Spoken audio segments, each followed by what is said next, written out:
Mechanics में हम लोग टॉपिक स्टार्ट करने जा रहे हैं Newton's law of motion. Physics के सबसे इंपॉर्टेंट टॉपिक्स में से एक है Newton's law of motion. Reason ही मैंने आपको बताया था, क्योंकि इस चैप्टर में फर्स्ट हेडिंग ही है फोर्स, और कहा जाता है कि force is the source of physics.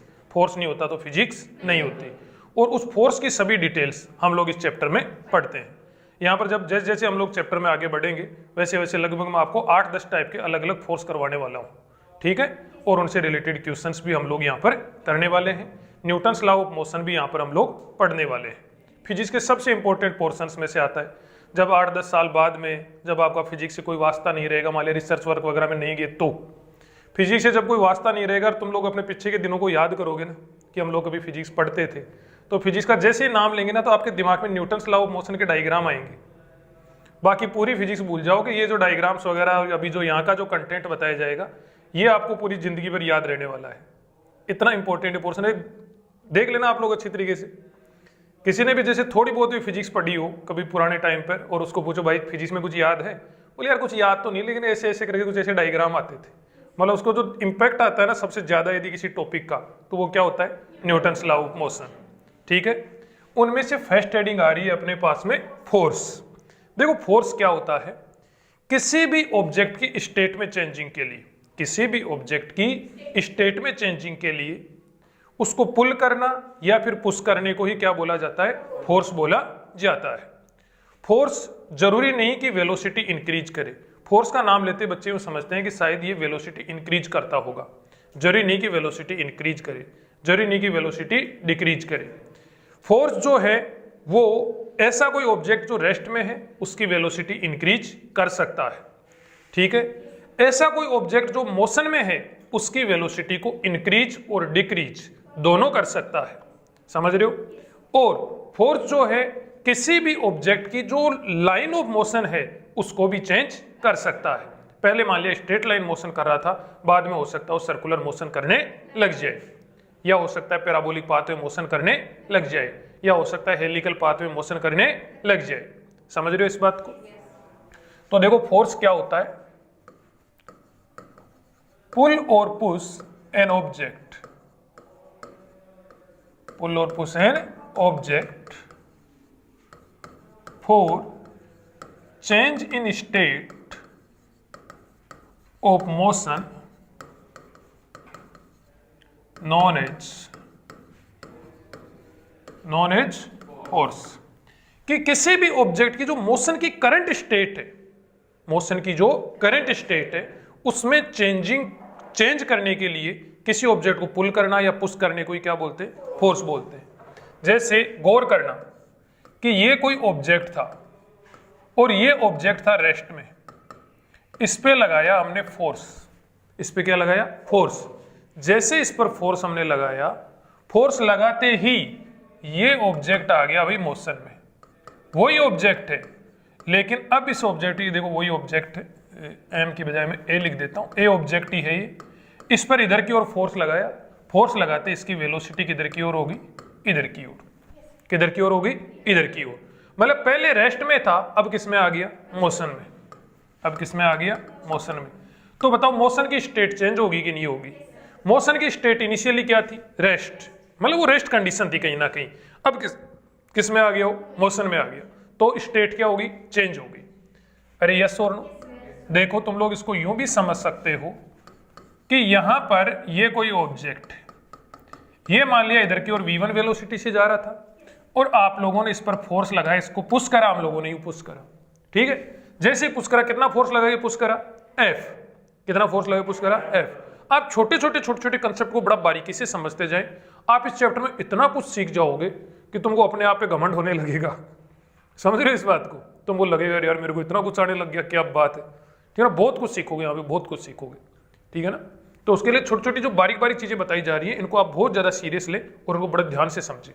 Velocity किधर की ओर है, इधर की ओर। ये ए ऑब्जेक्ट है, वेलोसिटी इधर की ओर है। अब इस पे आप लोगों ने फोर्स लगाया F, तो इसकी वेलोसिटी कितनी होगी, v2। कितना फोर्स लगाया, F।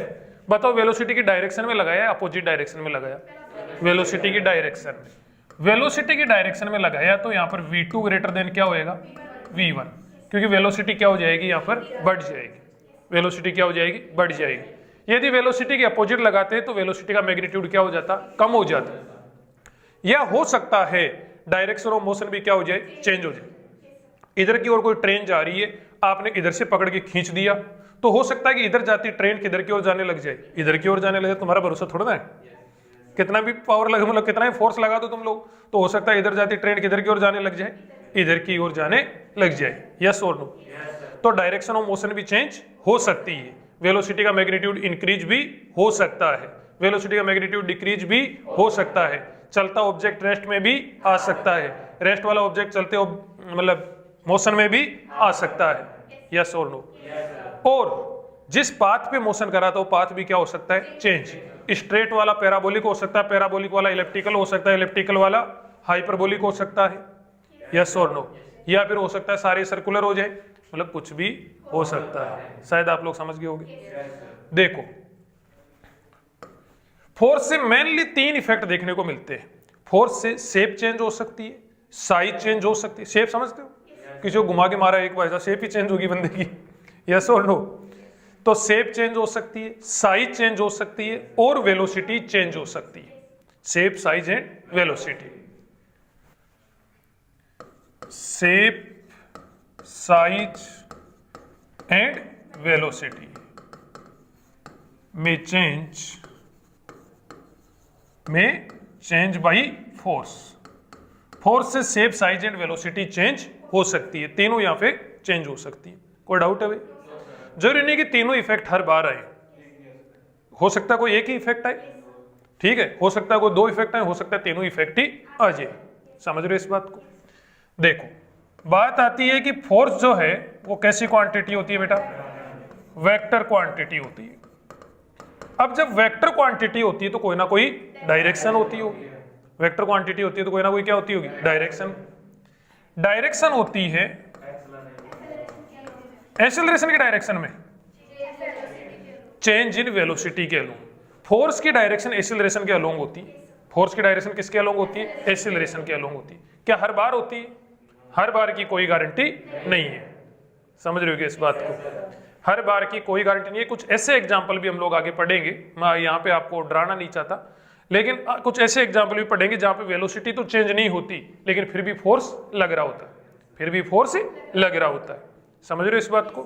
तो देखो, गौर करना, डायरेक्शन क्या होती है? डायरेक्शन होती है along change in velocity. Along change in velocity. आपके जिस लेवल की फिजिक्स है उस लेवल की फिजिक्स में ये वाली डायरेक्शन 99% लगती है, क्योंकि कुछ एक एग्जाम्पल ऐसे हैं, वेरिएबल मास के कुछ एग्जाम्पल आएंगे आगे, जिनमें ये देखने को मिलता है कि वहां पर वेलोसिटी क्या रहती है, कांस्टेंट। वेरिएबल मास के क्वेश्चन आते हैं, जैसे कन्वेयर बेल्ट का सिस्टम पढ़ा है आप लोगों ने। कन्वेयर बेल्ट होता है, कन्वेयर बेल्ट के ऊपर हम लोग बैग वगैरह रखते हैं, एयरपोर्ट वगैरह पे देखा होगा, बैग वगैरह रखते हैं। बैग रखा, मास चेंज हुआ, बैग रखते हैं उसका मास क्या हुआ, चेंज हुआ। वहां पर मास चेंज हुआ तो कुछ उसको एक्स्ट्रा फोर्स अब लगाना पड़ेगा, लेकिन उसके बावजूद उसकी वेलोसिटी चेंज नहीं होती। वेलोसिटी चेंज नहीं हो रही लेकिन उसको फोर्स लगाना पड़ रहा है। यस और नो? तो वहां पर आप लोग फोर्स की डायरेक्शन किससे पता नहीं कर सकते? चेंज इन वेलोसिटी की डायरेक्शन से फोर्स की डायरेक्शन पता नहीं कर सकते। तो देखो, अभी सिर्फ याद करना है, अभी आगे जब एग्जांपल्स आएंगे तब देखेंगे कि फोर्स की डायरेक्शन किधर की ओर होती है, along change in velocity. Along change in velocity बोले तो अलोंग एक्सीलरेशन। एक्सीलरेशन की डायरेक्शन किधर होती है, along change in velocity. Yes और नो? फोर्स की डायरेक्शन एक्सीलरेशन के अलोंग, और एक्सीलरेशन की direction along change in velocity. तो फोर्स की डायरेक्शन को क्या कह सकते हैं, अलोंग चेंज इन वेलोसिटी। नहीं समझे? फोर्स की डायरेक्शन तो एक्सीलरेशन के अलोंग, और एक्सीलरेशन की डायरेक्शन चेंज इन वेलोसिटी के अलोंग। तो बताओ फोर्स की डायरेक्शन किस पर डिपेंड कर जाएगी, चेंज इन वेलोसिटी के अलोंग हो जाएगी। कितने परसेंट क्वेश्चन में? 99% क्वेश्चन में। कुछ एक क्वेश्चन ऐसे आते हैं जिनमें फोर्स की डायरेक्शन चेंज इन वेलोसिटी के अलोंग नहीं होती। वो कौन से क्वेश्चन होते हैं? वेरिएबल मास वाले क्वेश्चन। कौन से वाले क्वेश्चन? वेरिएबल मास वाले क्वेश्चन। जैसे मैंने एक एग्जांपल बताया किसका, कन्वेयर बेल्ट का। कन्वेयर बेल्ट पे तुम लोग मास चेंज करते जाते हो, उसके बावजूद भी वहां पर क्या होता है, वेलोसिटी कांस्टेंट रहती है। एस्केलेटर पे जाते हो आप लोग, ऑटोमेटिक सीढ़ियों पे, ठीक है, कभी 10 लोग चढ़ जाते हैं, कभी 5 लोग, कभी 2 लोग, कभी 1 लोग, कभी खाली चलती रहती है। यस और नो? मास तो हर बार चेंज हो रहा है, लेकिन क्या उसकी स्पीड चेंज होती है? नहीं, स्पीड चेंज नहीं होती। तो क्या उसका मतलब जब स्पीड उसकी चेंज नहीं हो रही, वेलोसिटी उसकी चेंज नहीं हो रही, तो क्या उसका मतलब फोर्स नहीं लगाना पड़ रहा? भाई कांस्टेंट वेलोसिटी, तो वेलोसिटी में चेंज कितना हो गया? 0। वेलोसिटी में चेंज 0 हो गया तो इसका मतलब तो फोर्स लगेगा ही नहीं फिर, यस और नो। लेकिन ऐसा नहीं है, वो एग्जाम्पल अलग होते हैं, वेरिएबल मास के एग्जाम्पल होते हैं, और वहां पर इस तरीके से हम लोग फोर्स की डायरेक्शन पता नहीं कर सकते। और ये भी सिर्फ अभी तो क्या करना है, याद करना है, एग्जाम्पल आएंगे तब देखें। ठीक है भाई। उसके बाद में देखो यूनिट। यूनिट पहले तो कौन सी यूनिट बताओ? MKS और SI। और दूसरी कौन सी यूनिट? CGS। MKS यूनिट होती है बेटा न्यूटन। क्या होती है? न्यूटन। और न्यूटन को ही आप लोग kg metre per second square बोल सकते हैं। न्यूटन को ही क्या बोल सकते हैं? kg metre per second square. Yes sir कि नो सर? ये कहां से आए formula? F equal to M S. F equal to M S. Third class में फॉर्मूला पढ़ा होगा आप लोगों ने। अच्छा फर्स्ट में पढ़ा था तुम लोग? फर्स्ट में पढ़ा, थोड़ा जल्दी पढ़ लिया तूने, तभी तू थोड़ा गरीब रह गया। F इक्वल टू क्या हो गया? M A. F equal to M A. Ninth में पढ़ा दो शायद, हाँ नाइन्थ में पढ़ा। F equal to M A. M क्या है यहाँ पर? मास। क्या होएगा? किलोग्राम। ए क्या है? एक्सेलरेशन। क्या होएगा? मीटर पर सेकेंड स्क्वायर। तो ये kg मीटर पर सेकेंड स्क्वायर। CGS यूनिट होती है डाइन। डाइन, डाइन नहीं, क्या होती है? डाइन। डाइन होती है भाई, CGS यूनिट डाइन होती है। और 1 न्यूटन जो होता है वो 10 टू दी पावर 5 डाइन के इक्वल होता है। अकेला न्यूटन कितने डाइन के इक्वल है?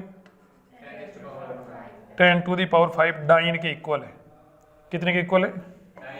10 टू दी पावर 5 डाइन के। हाँ समझ रहे हो इस बात को?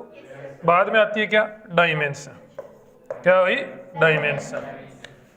हाँ भाई, किलोग्राम के लिए बताओ M1, मास के लिए ये मीटर के लिए बताओ L1, सेकंड के लिए T, तो ये ऊपर जाके T-2। बताओ कोई डाउट हो तो बोल दो, कोई खिचखिच हो तो बोल दो।